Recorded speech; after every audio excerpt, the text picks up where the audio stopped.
Bien, ahora vamos a tratar las lesiones del fémur, específicamente las fracturas, ¿ya? Para eso vamos a enfocarnos en dos partes principales del fémur. En esta lámina vamos a ver, usando toda la lámina, la parte proximal del fémur, ¿ok? Y en la siguiente lámina vamos a trabajar la parte de la diáfisis del fémur. Entonces, si tuviéramos que dividir al fémur, tenemos que dividir al fémur, más o menos va a ser así, ¿ya? Más o menos, con incluso esa inclinación que tiene, ¿no? Hacia afuera, ¿ya? Ahí está. Bueno, completamente asimétrico. A ver.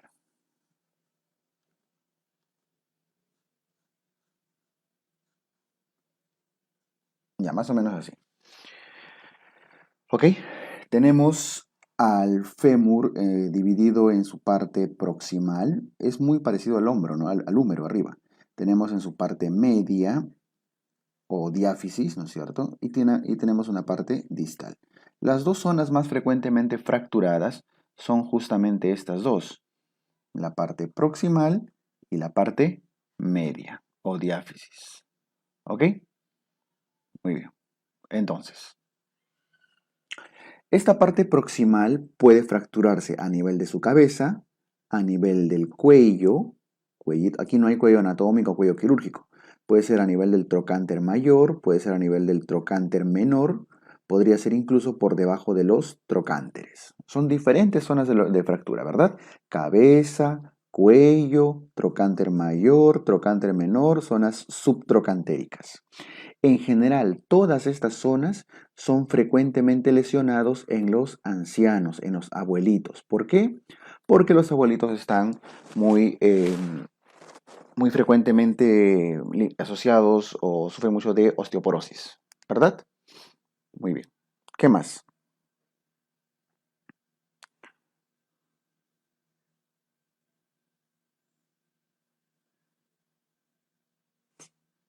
Ahora, eh, en cambio, las partes medias, las partes de la diáfisis, usualmente, que es una zona muy dura, usualmente se lesionan más en jóvenes, ¿ya? Generalmente. Entonces, vamos a enfocarnos ahorita en esas dos partes principales, la parte proximal y la parte media. Las fracturas de la parte proximal son más frecuentes aquí a nivel del cuello, las fracturas del cuello del fémur, ¿ok? Y es de la que nos vamos a enfocar, frecuentemente en abuelitos, usualmente por osteoporosis. Bien, entonces ya enfocados de qué es lo que vamos a ver, vemos acá. Por ejemplo, dice, las fracturas del cuello del fémur son frecuentes en ancianos, en abuelitos. ¿Por qué? Por caídas, porque se caen. Está asociado a osteoporosis, ¿no es cierto? Lo que hemos ido comentando. Tiene una clasificación. Ya, pero antes de la clasificación quiero que tengan bien claro esto, ¿ah? La fractura ocurre más por caídas, no ocurre por accidentes de tránsito como suelen ser en la gran mayoría de otras fracturas. Estas son por caídas, golpes relativamente leves, ¿ya? Ya que el hueso está debilitado por la osteoporosis, entonces es más fácil de romperse. Tiene una clasificación que corresponde a la clasificación de Garden. Y Garden valora principalmente el desplazamiento, ¿ya? El grado de desplazamiento. Según la clasificación de Garden, las fracturas del cuello pueden ser grado 1, grado 2, grado 3 y grado 4. Aquí lo tenemos descrito, ¿no? El grado 1 y grado 2, los dos primeros, dense cuenta que son no desplazados, vean la fractura, incluso son hasta incompletas. Y en grado 2 es una fractura completa pero no se desplaza. Entonces, en general, el grado 1 y 2 no genera desplazamiento y si lo hiciere, suele ser mínimo. ¿Qué significa esto? ¿Por qué es importante que una fractura no se desplace o se desplace de forma mínima? Es importante porque no tienen riesgo, o en todo caso es un mínimo riesgo de necrosis avascular. Es decir, casi no hay lesión de los vasos sanguíneos que irrigan a la cabecita, por lo tanto no se necrosa la cabeza. En cambio, el grado 3 y grado 4 sí generan cierto grado de desplazamiento, ¿ya? Puede ser el grado 3 se desplaza una regular cantidad, y el grado 4 un poquito más incluso. Este grado 3 y grado 4 se desplazan más, por lo tanto tienen más riesgo de necrosis avascular, más riesgo de lesionar los vasos que irrigan la cabeza. ¿Ok? A eso se refiere la clasificación de Garden. Muy bien. Ahora, la clínica característica de las fracturas del cuello del fémur corresponde justamente a lo que está graficado, fotografiado acá. Acortamiento del miembro afectado, aproximación y rotación externa. Vean la foto. Para empezar, que el talón de este lado, este es el miembro afectado, ¿no? Debe haberse fracturado arriba. Este talón está muy por encima del otro. Este miembro está acortado respecto al otro. Está bastante pegado a la línea media, aunque pareciera que está abierto, ¿no? Pero en general está muy, muy aproximado. No es que esté abierto hacia afuera, ¿no? Está acortado, está aproximado y está, vean el pie, está rotado, está caído hacia afuera respecto al otro, ¿no? Entonces justamente a eso se refiere. Tiene acortamiento, tiene aproximación y rotación externa. Pueden incluso poner sus dos primeras letras, acortamiento, aproximación y rotación externa. Y les sale una palabra bastante fácil de acordarse, creo, que es acapre. ¿Qué significa acapre?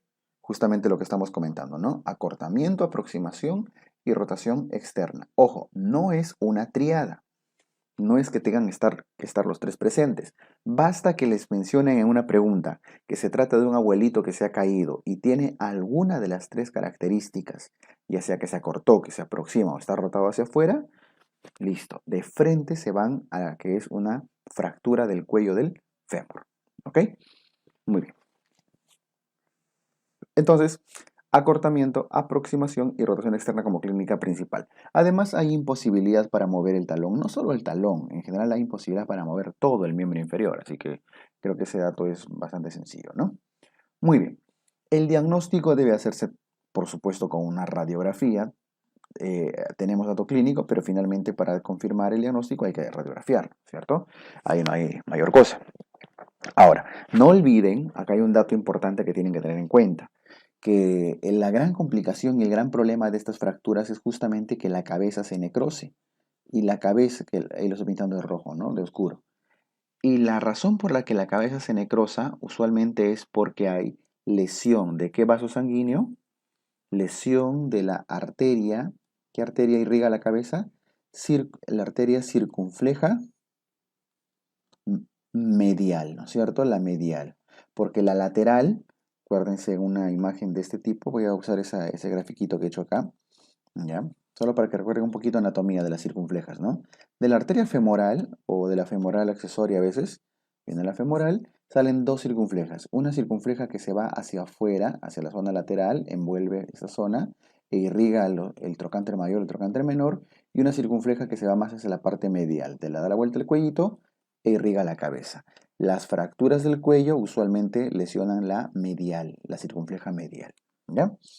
Listo, entonces lesión de la arteria circunfleja medial.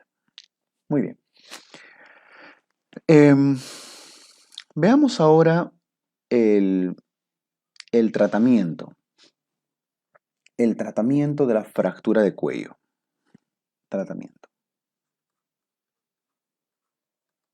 ¿Ok?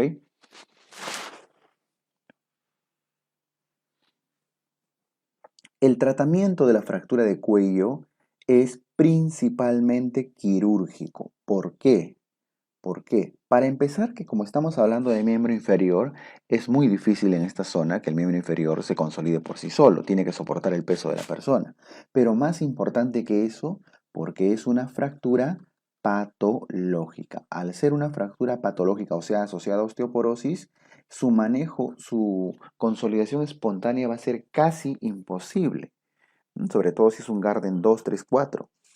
Entonces la mayoría de veces es quirúrgica. Ahora, el problema está en qué tipo de cirugía se le hace. Y este algoritmo es un tantito complejo a veces de comprender, pero vamos a verlo en su forma más sencilla. ¿Ya? Para empezar, tienen que valorar si la fractura está no desplazada, si está estable. Eso usualmente corresponde a Garden 1, Garden 2, ¿no es cierto? O sea que no se desplaza, Está bastante estable. Si no hay desplazamiento, si la fractura es estable, Garden 1, Garden 2, como acá estamos viendo, el riesgo que haya necrosis de la cabeza es mínimo, por no decir casi nulo. Entonces, no habría razón para reemplazar la cabeza por una prótesis, ¿no es cierto? Porque si no hay necrosis avascular, no tenemos por qué reemplazar la cabecita. Entonces, el concepto de tratamiento de las Garden 1 y Garden 2 en general es, miren, fijar la cabeza, fijarlo al resto del fémur. ¿Con qué? Con unos fijadores, unos tornillos transcervicales. ¿Ok? Unos tornillos transcervicales, que podrían ser este otro tipo de tornillo. Podrían ser estos tornillos que también están a lo largo atraviesan el cuellito, llegan a la cabeza, se llaman sistemas de fijación de cadera DHS. ¿Ya? Entonces, el concepto del manejo del Garden 1, Garden 2 se refiere a una osteosíntesis, una fijación interna, tornillos transcervicales. Fijación interna, tornillos transcervicales, ¿no es cierto? O sea, no amerita prótesis. En cambio, las Garden 3, Garden 4 que estamos viendo a la derecha, que ya tienen desplazamiento, tienen más inestabilidad, tienen más riesgo de generar una necrosis de la cabeza. Ahora, ojo, no significa que todas se necrosan, no necesariamente, pero tienen mayor riesgo. Entonces, ya se tienen el concepto de poder hacer una prótesis, de colocar una prótesis de cadera. Entonces, aquí va a depender mucho de la edad. Esta parte es quizá la más compleja porque puede generar cierta confusión. Si tiene un Garden 3-4 y es una persona mayor, un abuelito, pero no tan anciano, tiene menos de 75 años, puede considerarse la colocación de un fijador interno. Hay un asterisco ahí, siempre y cuando no haya necrosis avascular. ¿Ya? Que sea joven, bueno, relativamente joven, ¿no? Menos de 75 y no tenga necrosis avascular. Muy bien, listo. Pero si es mayor de 75 años, independientemente que haya necrosis o no, necesita prótesis de todas maneras. Prótesis de reemplazo de la caderita. ¿Ok? Muy bien. Para efectos prácticos, se van a dar cuenta que el examen casi siempre les menciona edades mayores o a veces no les menciona la edad y simplemente les dice anciano. En esa situación tenemos que ubicarnos acá. Entonces, la gran mayoría de Garden 3-4 suelen requerir prótesis. ¿Ya? Artroplastía es el otro nombre con el que pueden llamar a la colocación de prótesis de cadera. Ahora, esta artroplastía, esta colocación de prótesis puede ser una hemiartroplastía o puede ser una artroplastía total. ¿Ok? Hemiartroplastía o una artroplastía total. ¿Qué significa? Una prótesis es lo mismo que decir prótesis total o prótesis parcial. ¿Cuál es la diferencia? Una prótesis total es aquella que reemplaza, vean la figura, ambos extremos, ambos lados de la articulación, tanto el acetábulo como el lado femoral. ¿Ok? El lado acetabular y el lado femoral. En cambio, una hemiartroplastía es aquella que solamente reemplaza un extremo de la articulación, el lado femoral. Por eso es parcial. Entonces, prótesis total cuando reemplazan fémur y acetábulo. Prótesis parcial cuando solamente reemplazan fémur. Bien. ¿En qué situaciones se usa cuál? Ya hemos dicho que usualmente es en personas mayores, ¿no? En personas mayores que tengan más riesgo de inestabilidad, más grado de desplazamiento de su fractura. Pero la plastía total, la prótesis total se coloca en abuelitos que estén activos y en buen estado general. ¿Ok?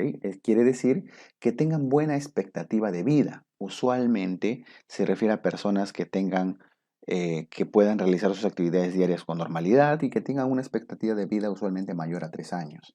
En cambio, la prótesis parcial se realiza en abuelitos que tienen poca esperanza de vida menor a 3 años, que tienen baja demanda funcional. ¿Qué significa eso? Que ya no pueden realizar sus actividades por sí solos. Entonces, abuelito que está en buen estado, tiene futuro, prótesis total. Abuelito que ya no puede hacer sus actividades diarias con normalidad, una prótesis parcial. ¿Ok? Muy bien. Esto respecto al tratamiento el tratamiento quirúrgico de las fracturas de cuello.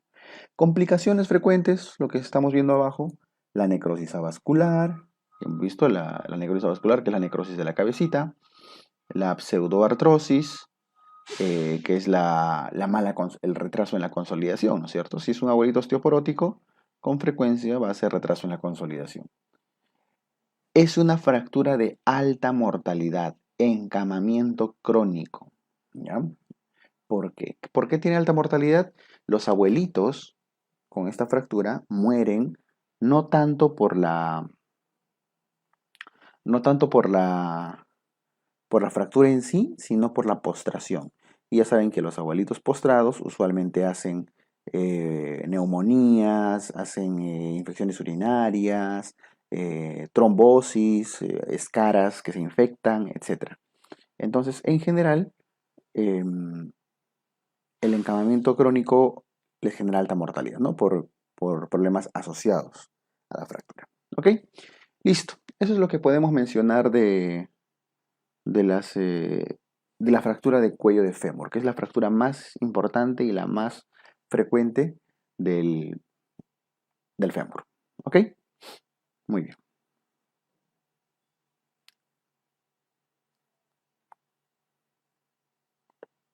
Ahora, en el siguiente video, lo que vamos a ver es las fracturas de la diáfisis ya también, de la parte media del fémur. Bien. Las fracturas de la diáfisis femoral se está refiriendo a esto, ¿no? Lo que vimos hace un rato en nuestro esquema, a las fracturas de esta parte, a las fracturas del tercio medio del fémur, ¿ya? Las fracturas del tercio medio del fémur tienen un gran problema. Eh, Ocurre en jóvenes, pues es una parte muy dura del hueso, al igual que era la diáfisis del húmero, así que tienen que ser accidentes muy violentos, traumas muy severos para que pueda romperse esa parte del hueso. Pero tiene un problema, ya lo habíamos comentado en algún momento. Se lesiona la arteria femoral. La arteria femoral pasa muy cerca a esta zona diaficiaria. Por lo tanto, por lo tanto, eh, tiene alta mortalidad. ¿Ya? Esas lesiones de la arteria femoral generan un sangrado muy masivo y eso genera alta mortalidad. ¿Ok? Muy bien. ¿Qué más? Entonces, acá dice, las fracturas de la diáfisis del fémur son frecuentes en jóvenes por accidentes muy violentos, esto ya lo hemos comentado, con gran frecuencia lesiona la arteria femoral, genera shock hipovolémico, embolia grasa y en general complicaciones usuales a las diáfisis de huesos largos, ¿no? Aquí el más importante, la complicación más importante es esta, el shock hipovolémico, ¿ya? La pérdida de la volemia. Eh, ¿Por qué? Por el gran sangrado de la arteria femoral, ¿no? Listo. Respecto a la clínica, ya no vamos a comentar mucho de dolor, deformidad, disfunción. El diagnóstico es por radiografía, así que eso no tenemos mayor información que comentar al respecto, ¿ya? Vamos de frente al tratamiento. El tratamiento de las fracturas de diáfisis depende. Puede ser en niños o puede ser en adultos. Las fracturas de la diáfisis de fémur en los niños casi siempre es de manejo ortopédico. Esto ya lo conocemos, ¿no? Los niños usualmente requieren manejo ortopédico. ¿Ok? Listo. Manejo ortopédico. ¿Y este manejo ortopédico qué significa? Tracción cutánea. Tracción cutánea. La tracción cutánea es esta imagen que estamos viendo acá, tracción cutánea. Se envuelve el miembro inferior, se eleva con unos esparadrapos y demás, y el propio peso de la pelvis es el que hace que el fémur se alinee y, y mantenga su dirección, ¿no? Su eje para poder consolidar correctamente. ¿Ya?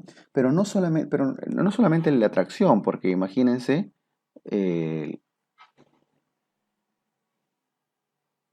imagínense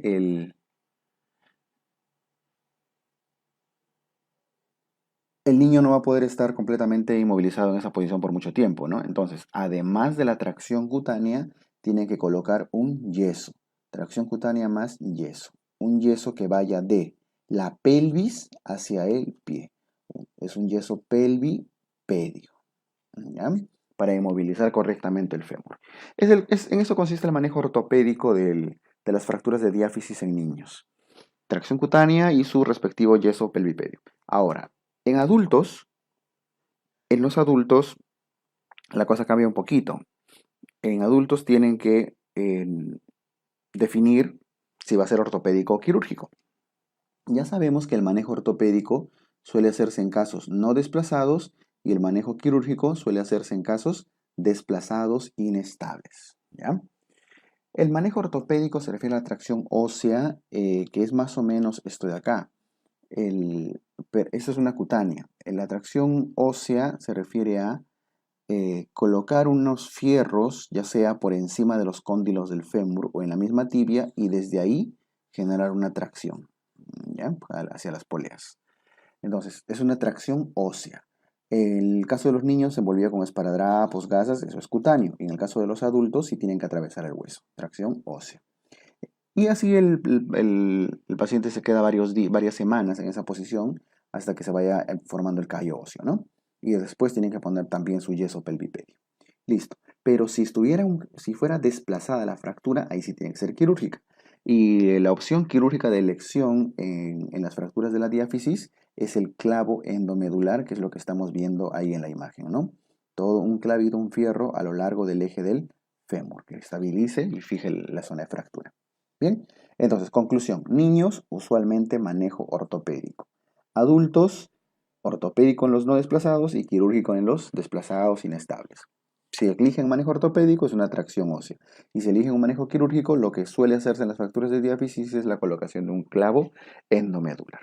Complicación frecuente de estas fracturas, además del shock que suele generar en apenas se fractura, a largo plazo, a mediano plazo, puede generar pseudoartrosis. ¿Por qué? Por la mala consolidación, ¿cierto? Ya sabemos que los huesos largos usualmente generan pseudoartrosis.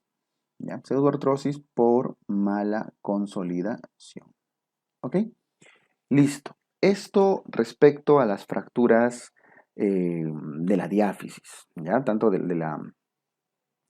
eh, de la parte proximal que hemos visto en la lámina anterior y ahora de la diáfisis.